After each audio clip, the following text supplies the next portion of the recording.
উম্মতের মধ্যে নবীর মর্যাদা যেমন, কওমের মধ্যে একজন আলেমের মর্যাদা তেমন। আর আল্লাহ তাআলা বলে দিয়েছেন, ওয়ালাউ আন্নাহুম সাবারু হাত্তা তাখরুজা ইলাইহিম লাকানা খায়রাল লাহুম।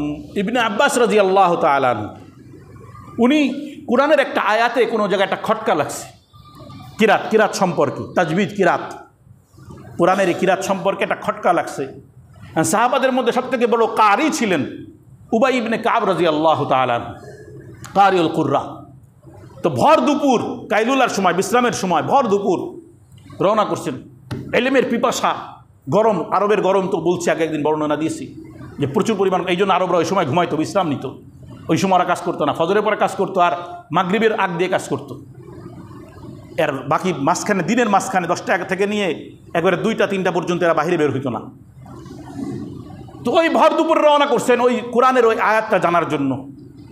যায় দেখেন উবাই ইবনে কাব রাদিয়াল্লাহু তাআলার বাড়ির দরজা বন্ধ, গেট বন্ধ, বাহিরের গেট।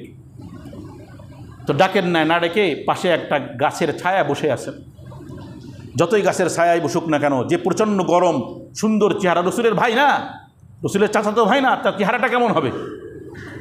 আমার কথা বুঝেন নাই?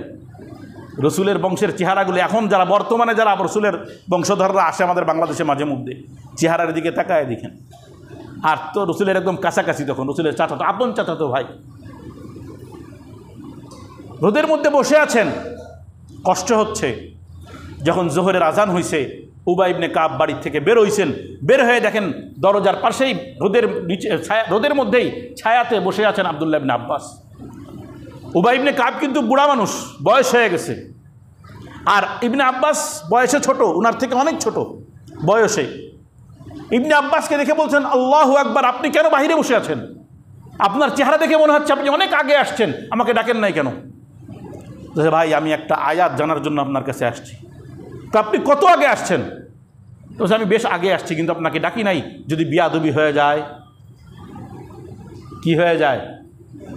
কেন বিয়াদবি হবে কেন? আপনি আল্লাহ রসুলের ভাই, আপনি ইবনে আব্বাস, আপনি আমাকে ডাক দিবেন, আমি যে অবস্থায় থাকি না কেন আমি আপনার ডাকে সাড়া দেব। তা বলছে না, আপনি আমার আলেম, আপনি কওমের আলেম। আল আলিমু ফি কওমিহি, খুব খেয়াল করেন, আল আলিমু ফি কওমিহি কান্নাবিয়্যি ফি উম্মতিহি। উম্মতের মধ্যে নবীর মর্যাদা যেমন, কওমের মধ্যে একজন আলেমের মর্যাদা তেমন। আর আল্লাহ তাআলা বলে দিয়েছেন, ওয়ালাউ আন্নাহুম সাবারু হাত্তা তাখরুজা ইলাইহিম লাকানা খায়রাল লাহুম। 5 নম্বর আয়াত। আল্লাহ বলেছেন যে তাকে যদি না ডাকে, তারা যদি না ডাকতো আর আপনার বের হয়ে আসা পর্যন্ত অপেক্ষা করত, এটাই তাদের জন্য কল্যাণ ছিল। আমি কোরআনের আয়াতের উপরে আমল করেছি, আমি অপেক্ষা করেছি আপনার বের হওয়া পর্যন্ত। একজন আলেম আর একজন আলেমের সম্মান দিতেছে, একজন সাহাবী আর একজন সাহাবী, একজন বয়সে ছোট এলেমে বড়, আর একজন বয়সে বড় এলেমেও বড়। আল্লাহু আকবার, আল্লাহু আকবার। মুহতারাম ভাইও, এই জন্য এইখানে নবী এবং আল্লাহ নবীর কথা বলা হয়েছে, খেয়াল করবেন, আল্লাহর নবীর কথা বলা হয়েছে। কিন্তু ইবনে আব্বাসের এই ঘটনা থেকে এবং সাবিত ইবনে কায়েসের এই ঘটনা থেকে, সাহাবা ইকরামের আমল থেকে জানা যায় যে এই আয়াত শুধু ওই 5 আয়াত কোরআনের মধ্যে থাকার কারণে আসে নাই, কিয়ামত পর্যন্ত আসা যারাই আমাদের বড়, যারাই আমাদের আদব রক্ষা করার মতন ব্যক্তিত্ব, যাদের সম্মান রক্ষা করতে হবে, এমন ব্যক্তির সামনে এভাবেই চলতে হবে।